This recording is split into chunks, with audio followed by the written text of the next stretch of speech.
Sanibonani ngani zakwethu uGodole, okankomgodolo umfana uDabane yalwazi.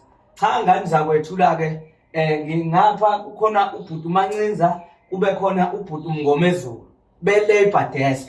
Mina niyazi-ke njengoGodole ukuthi mina ngizwana nabantu abasebenzayo, yingakho ningibona ngime phakathi kwabo ngoba umsebenzi wabo sengiwubonile. Iwona ongenza ukuthi mina ngisondele kibo ngoba bayimisele ngokusebenzela abantu base-South Africa.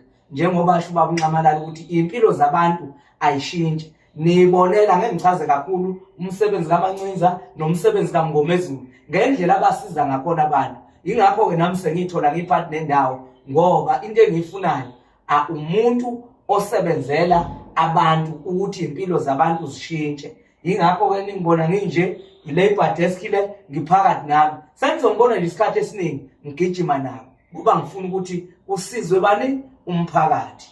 uDabane yalwazile, lalelani, i-Labour Desk ezonisiza njengamanje. Siyabonga. Andla. Awethu Wethu. amandla. Hat.